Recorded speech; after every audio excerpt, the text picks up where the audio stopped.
Corramos con resistencia la carrera que tenemos por delante, mirando a Jesús, el fundador y perfeccionador de nuestra fe.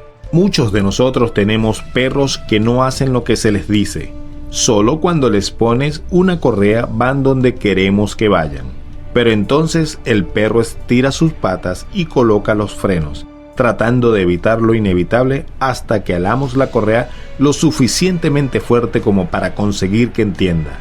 Jonás finalmente le predicó a los ninivitas, pero solamente apretando sus dientes.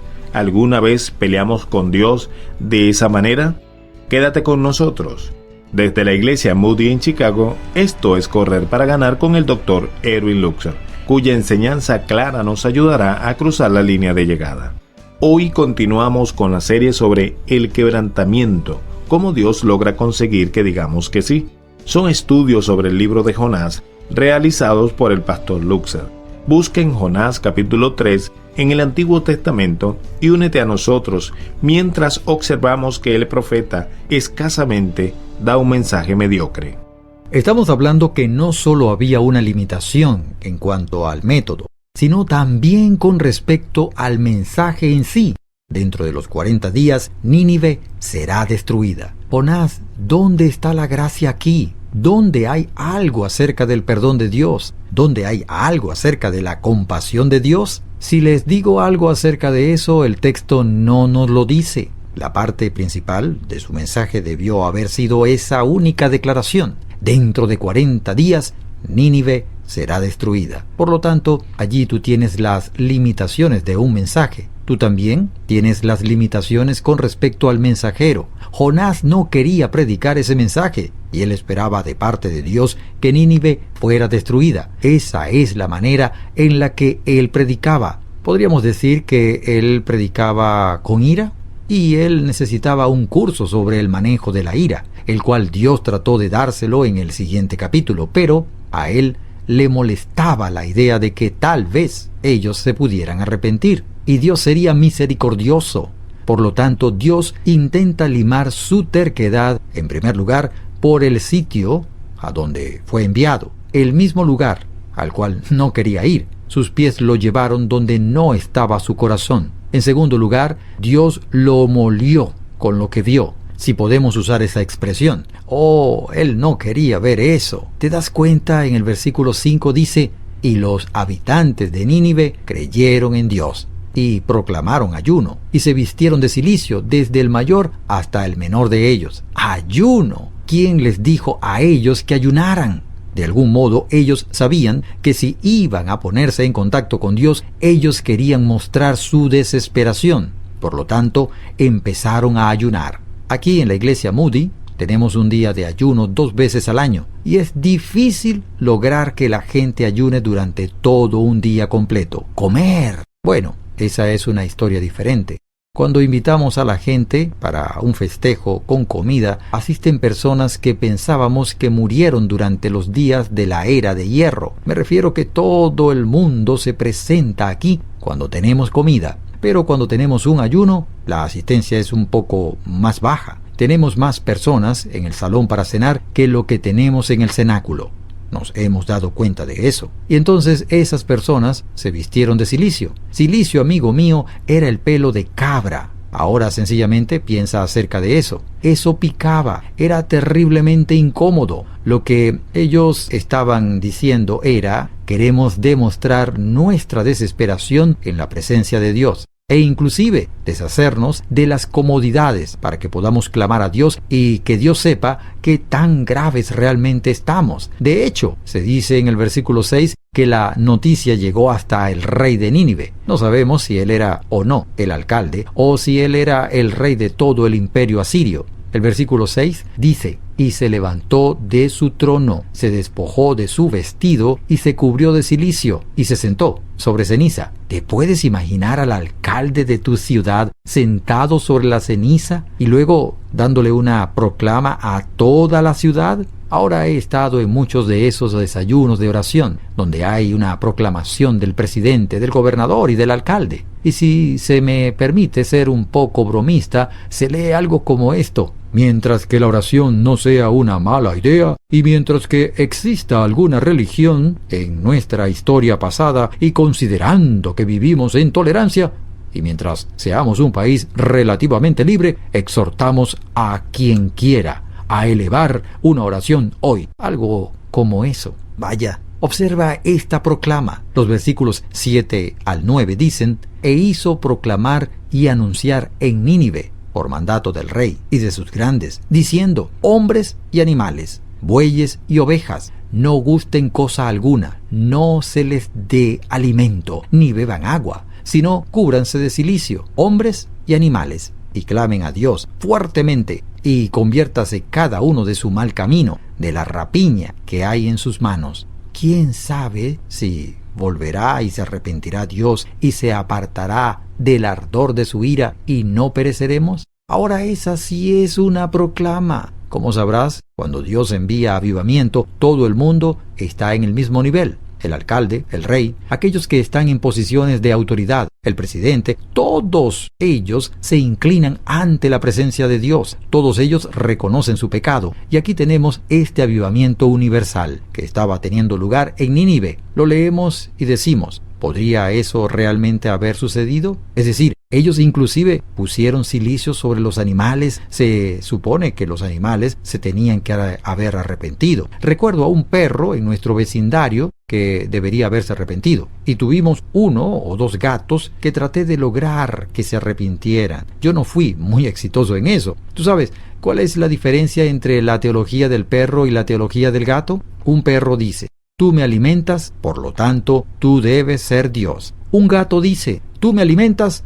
por lo tanto, yo soy Dios. ¿No es eso cierto? Fíjate que esas personas se dieron cuenta que su pecado estaba afectando inclusive el reino animal, y estoy seguro que los animales no sabían lo que estaba pasando porque nunca entendieron a Jonás y nunca entendieron el mensaje. Pero el pueblo dijo: estamos tan desesperados que estamos poniendo el cilicio sobre los animales y los estamos obligando a ayunar para que podamos volvernos a Dios. Tú sabes que es interesante que esto no se registra en ninguno de los diversos anales de la historia siria. Por lo tanto, algunas personas han dicho: ¿podría haber sucedido eso? Tal vez fue un arrepentimiento temporal. Quizás su arrepentimiento terminó cuando terminó su temor. No lo sabemos. No sabemos la profundidad de su arrepentimiento. Aunque, como veremos en un momento, Jesucristo sí reconoció esto como un gran momento en la historia. Pero el pueblo se arrepintió. Y por el hecho de ellos arrepentirse, leemos en el versículo 10 que cuando vio Dios lo que hicieron y se volvieron de su mal camino, Él aplacó el desastre que había dicho que tenía para ellos y no lo llevó a cabo, lo cual era exactamente lo que Jonás había pensado que podría suceder. ¿Cómo estaba Dios tratando de lograr que Jonás dijera que sí? Arrastrándolo a un lugar donde él no quería estar. Y tal vez tú estás allí hoy. Quizás tu vocación, probablemente tu situación está exactamente en el lugar donde tú no deseas estar. Y en segundo lugar, Dios dice: voy a tener que hacerte ver algo que tú no deseas ver. Tú no quieres ver a esa ciudad arrepentirse porque estás tan lleno de resentimiento. Cuando Dios bendice a aquellos que tú crees que Él no debería bendecir. Y entonces Dios dice: voy a lograr que digas que sí, o por lo menos obrar sobre ti por la forma como te sientes. Y ese es realmente el próximo mensaje. Pero tú notarás que dice en el capítulo 4, versículo 1, pero esto desagradó a Jonás en gran manera, y se enojó. ¿Sabes lo que dice el texto en hebreo? Dice: y fue un gran mal para Jonás. Esa es la traducción literal. Él estaba tan enojado que parecía estar echando humo, y dijo: eso fue justamente lo que pensé. Sucedió una cosa tan terrible. Prediqué y todo el mundo se arrepintió. ¡Qué cosa tan terrible! Y porque ellos se arrepintieron, tú no vas a llevarlos al juicio que tanto se merecen. Ellos no se merecen otra cosa que no sea el juicio. Y aquí tú no estás demostrando otra cosa que no sea la gracia. ¿Qué clase de Dios es este? Él continúa diciendo: Tú eres compasivo y eres amoroso, y eso es lo que yo temía. Es realmente interesante que en el texto encontremos que sin duda los ninivitas se arrepintieron. Y Dios también se arrepintió. Tú te enteras de eso en el versículo 10. Dice: cuando el Señor vio lo que hicieron y cómo se convirtieron de su mal camino, Él se arrepintió.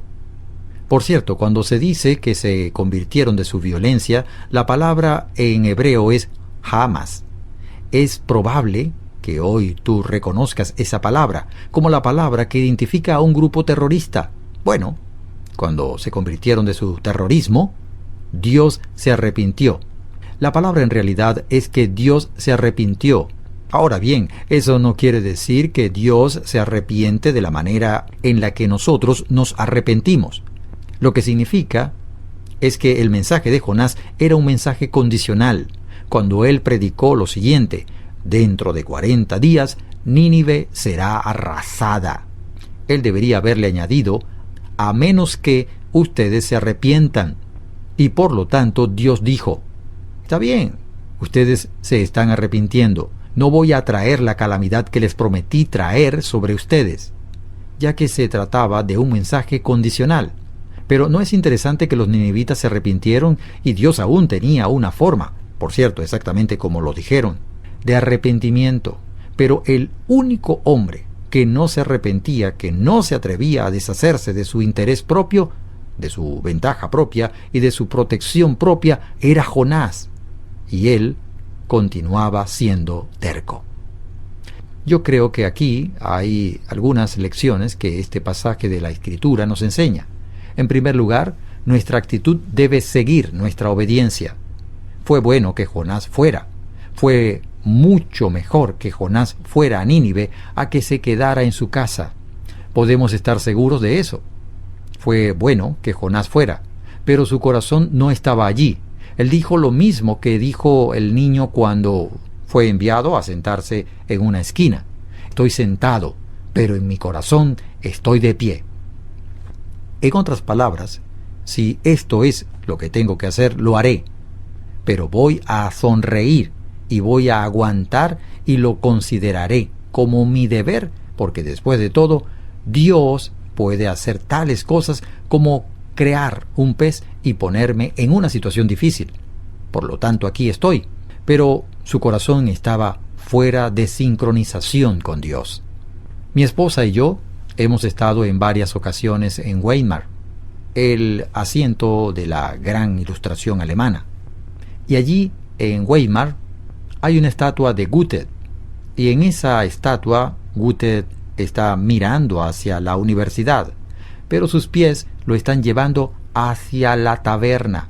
Parte del problema de Goethe era que él nunca podía decidir dónde estaban sus lealtades, y en ese caso sus pies iban hacia su verdadera lealtad, precisamente la taberna. De la misma manera es posible para nosotros servirle a Dios y decir: sí, yo estoy sirviéndole a Dios con obediencia. Si esto es lo que Dios quiere, si esto es lo que Él tiene para mí, lo haré. Pero tu corazón no está sincronizado con Dios porque no has estado dispuesto a abrazar la voluntad de Dios como algo bueno, perfecto y aceptable. Y tú rozas contra ella y luchas contra ella. Y Dios dice: quiero que tú digas que sí. Correr para ganar es un ministerio para ayudarte a encontrar y a seguir el plan de Dios para la carrera de tu vida. Te presentamos la enseñanza bíblica para que puedas conocer a Jesús y seguirlo en cada paso del camino. Búscanos en Facebook y en Twitter, Correr para Ganar, o escribe a correr@transmundial.org. El número telefónico en los Estados Unidos es 1-919-460-3743. Esto es Correr para Ganar, un ministerio de la Iglesia Moody.